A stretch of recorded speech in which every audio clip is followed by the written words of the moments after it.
Good morning, fellow Ambazonians.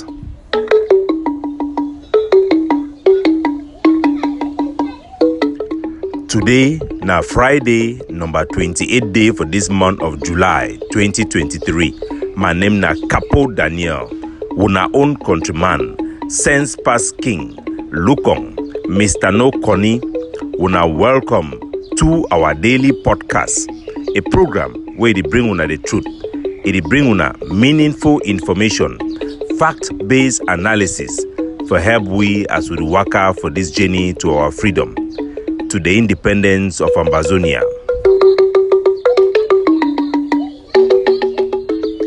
Good people of Ambazonia at home and abroad, una welcome. The corpse, the mortal remains of Ni John Fru Ndi, the chairman of the Pan-Cameroon political party, the SDF, it then finally be put in public for inside Bamenda. Video footages that show how thousands of people they don't come out for welcome John Fru Ndi, he corpse. The John Fru Ndi, he also be buried with an honor from the Cameroon state. The president of the Republic of Cameroon, the chief terrorist Paul Biya, is signed a degree given a state burial to Ni John Fru Ndi. This was expected. John Fru Ndi, a woman, to be given a state burial by the state of La République du Cameroon, despite the planning committee, their agreement say they go follow strict guidelines. The Cameroon state, they put the green, red, yellow Cameroon flag over Fru Ndi coven. That flag represents a symbol for oppression for we the Ambazonia, as that flag they fly over their terrorists be their motto, the way they use them for attack our villages and for slaughter our people. This act is humiliating to our people, and it reminds us of the pain of being together with La République du Cameroon. Nevertheless, today, we can say that Ambazonia and Cameroon have agreed on one thing, that they both respect Ni John Fru Ndi and love him. Both of them love him so much that they voted for him massively in 1990 to be the president of the Republic of Cameroon. John Fru Ndi was our Anglophone president, our choice.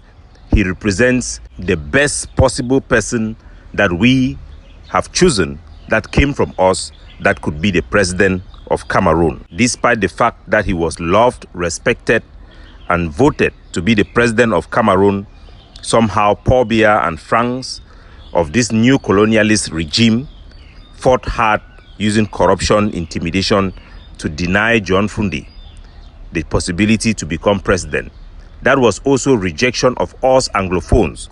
The main reason why Fru Ndi was not the president of Cameroon is because he is an Anglophone, an Ambazonia, a people who could not ascend onto power or could not be accepted by the new colonialist regime that governs that country. If the wishes of the people of Cameroon, their choice for president, and the wishes of the Anglophones were granted and respected by the regime of Yaoundé, there would have been no war for Ambazonia, and there would have been no Ambazonian flag being flown in all of our villages as we embrace our nationalism. For good or for bad, John Fru Ndi represents the foundation stone that was rejected by the new colonialist regime that controls and governs Cameroon. Without the rise of John Fru Ndi, there would have been no Ambazonian uprising.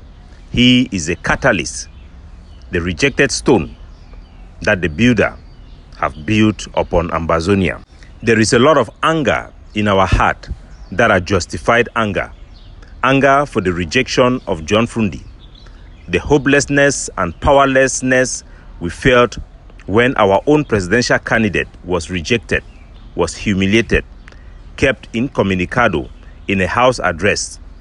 At that time, Bo Herbert will ferry out messages from Fru Ndi, publicize it here and there from America to London. Ambazonians were in pain, were powerless, with the rejection of John Fru Ndi to be the president of Cameroon. That was the catalyst that makes us to find our own identity. That where can we belong? Where we can be respected? Is this part of our country that we cannot ascend to power? This question and this search for our own place in the Cameroon is what led us to come to the conclusion that there is no place for us in that Cameroon. There is no way an Anglophone can be accepted as the leader of that country, even if they are loved by the people of Cameroon, even if they are voted through the ballot box. There is just no way we can ascend to power. That is not just true to us Anglophones. Maurice Kamto have also demonstrated that that is also true for the Bamenda case. Our own case is unique because we come from a territory with a history and international status of a sovereign people. We came into that country by our own will, and we have a choice whether to live or to stay. And our people have embarked on their aspiration, their dream to finally be free, to have that power to be respected, their identity to be preserved, because there is no way an Anglophone can ever be a president of Cameroon. There is just absolutely no way. Today, my fellow country people, our anger against Cameroon, our anger against the injustice for the killing of over 30,000 of our people have enabled us to demonstrate to Cameroon that Cameroon will never ever rule us again. That Cameroon will never ever have an impunity in decision making when it comes to our own house. It is that power of the gun, of self-defense, that has given us the bargaining power, that has brought Cameroon to a point where they have acknowledged that we are a unique people. It is by that power that we have demonstrated to the world that we are a people with an aspiration that must be reckoned with. When we are angry, when you are in anger, anger is a form of madness. You are mad when you are angry. For Pigeon, they talk say, "I Chris, you don't push me to around your Chris na Chris. I don't go mad over this thing." Anger is a form of madness, a justified form of madness that must be used diligently. The Bible says, "In your anger, do not sin." When you are angry, you are also vulnerable. A lot of people have pushed our people and taken advantage of this anger that we have. We have tolerated a lot of things that a normal rational person will not tolerate. But our people should be sure our anger is justified. Our aspiration is attainable. I have ruled out a program that I've been doing for a long time, and I'm campaigning internationally and pushing and leading an effort to provide alternative solution to the problem we face with La République du Cameroon. This will save our country. It will save our territorial integrity and our sovereignty. There is indeed people who have taken advantage of our anger, to take total advantage to our anger. But this is a story of another day. When you hear people celebrating that John Fru Ndi's children have contacted them to talk, then you wonder yourself, are we living in the normal war? Some of us have been discussing with those children. It is not a big deal. Do not be misled. There is a way that looks good in your eye when you are angry, but the end is disaster. Our fight is just. Our cause is just. Our military objective, our political objective are just and righteous. But it must be aligned to attainable solution. Attainable solution. It must not be taken advantage of. And this and more I'll bring to you further. But this is what our people must know. If things they be the way it be, our people then for be able to ration things and think about things in the right way. Today, John Fru Ndi, he cops, they come back home. Where people they contemplate a lot of things. Now the good thing, the right thing for honor ye. Yes, would be angry when we see Cameroon flag for day. But make we know also say na time for we for be reasonable now. Na time for we for put reason in front and not allow people for those tap into our anger and misdirect us. Because your anger, it be very dangerous and it be very good. Now that anger, if you make you be angry so you do the right thing. That anger, if you also make so you do the wrong thing. Normally, what people they need to look how even the Cameroon, it don't honor John Fru Ndi as a positive thing to us. That even if the enemy honors you, that shows that you are no longer that group of people that is disregarded. That we are something. The Bible says that I will make even your own enemy to live in peace with you. The fact that we don't want to be with Cameroon does not mean that we will be so arrogant and so ignorant of the honor that can come even from Cameroon. There are a lot of advantages that we can tap into to enable us to win this war. This is a time for us to show the people of Cameroon and the world that this John Fru Ndi was rejected because he is Anglophone. He was rejected because he is Ambazonia. This John Fru Ndi that you are honoring today was not allowed to even be the senator of his own village. How do you expect that we would want to be with you and sit with you in one house? This is supposed to be an opportunity for us to make this statement once again. Paul Biya knows the power in tapping in this rational thinking, and we should know the power that comes from mobilizing the enemies of our enemy. There have been just too many moving parts that sometimes it is difficult to grasp them when we do podcasts, but I will segmentalize them and present them to you accordingly. Our people should know that for over 7 years we have been fighting for this war. We have a very perfect picture of what we can gain and what we cannot gain. Right now, this campaign that will preserve Ambazonian sovereignty, will preserve our territorial integrity, is the only choice that is viable for our fight for independence. Our people must know this truth and must know how to position themselves in position where they can attain and make progress towards our independence. We cannot afford to be suicidal. Whenever you are in a fight and you are unable to think whether you can win that fight or not, you have come into a suicidal mode. You are being led in a suicidal mode. We must sit and assess, is it possible for us to win this war and have our independence? Is it possible that if we continue to fight like we are fighting, how long will it take for us to have this independence?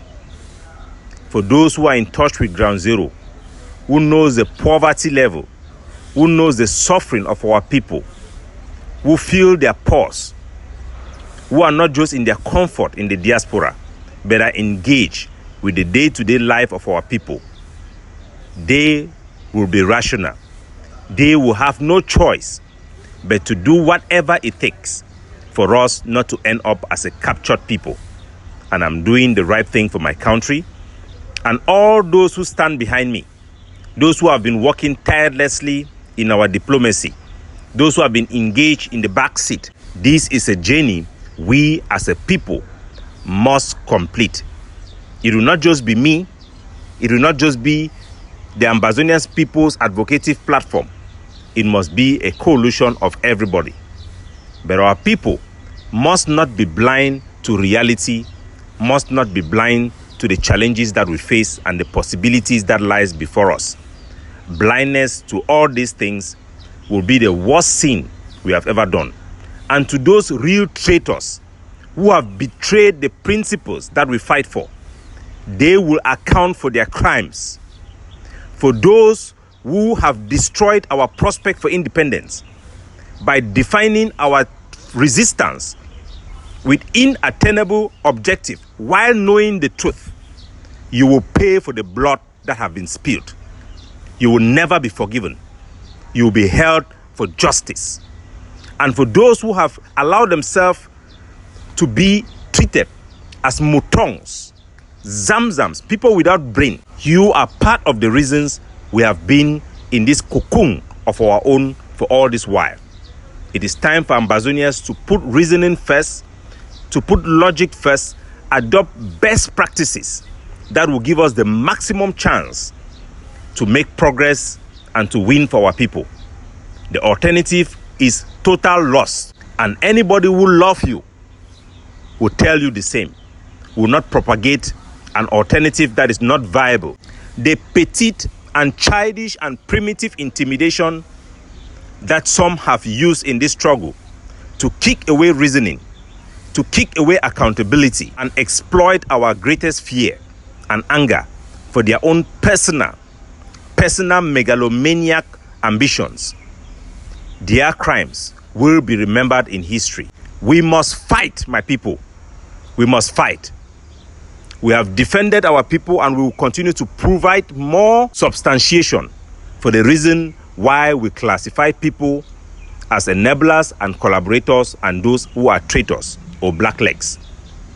Do not be deceived by those who generalize, who wants to take advantage of this anger and misclassify people, repel the love and support that we have.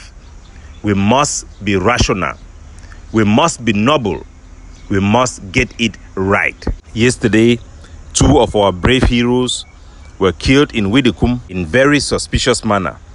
Every Ambazonian soldier will know that we have their back and will make sure we follow up every single case until justice will prevail in every of these cases. I want to reassure the family members and the wives of those 2 fallen heroes in Widikum that their death is not ignored, is recorded, and will fully be accounted for. Independence, if not defined, remains an abstract topic. I have presented a lot of those things that means independence for Ambazonia. Ambazonia must have their own international airport in Bamenda, where we have the largest population, and that will be viable economically, as even the Bamileke people of Bafoussam will benefit tremendously from that airport. This will be the best connectivity for our people in Kumba and in Buea, who will choose to travel from Bamenda to Manfe rather than Douala to Buea or to Kumba. Our people deserve the deep sea port in Victoria. This is a God-given gift that is being ignored and they don't want us to tap into it. We must have that our independent port where our containers can be loaded out of it, our own customs can freely remove our goods and our economy will thrive.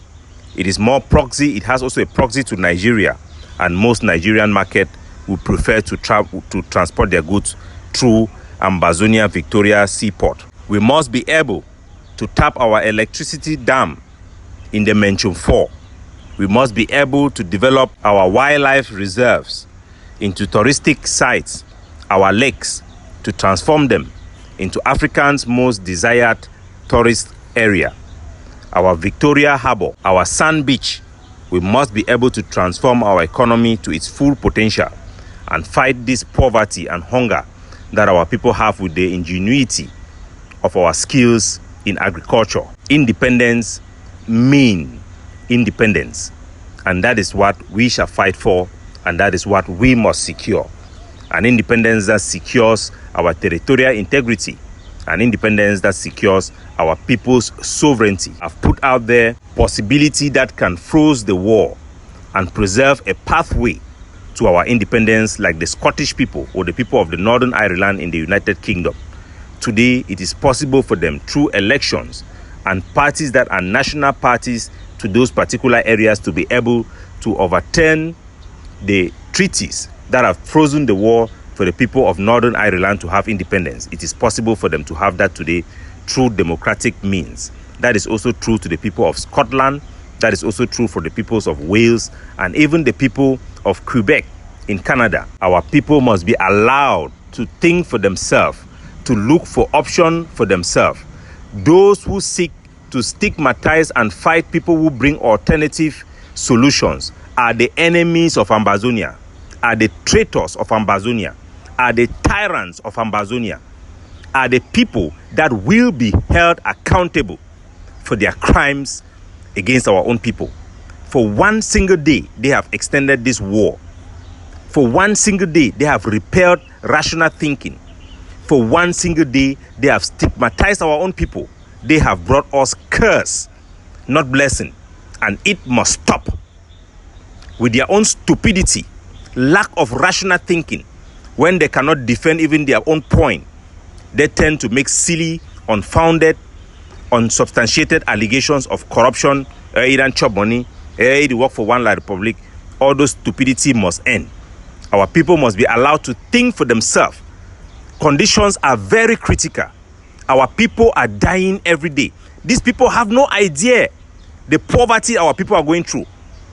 The cause of those poverty is known. Nobody needs to lecture Ambazonia about how bad La Republic is. We know. We don't know. Even so, we know how much we love our people. We know how much we must preserve our people.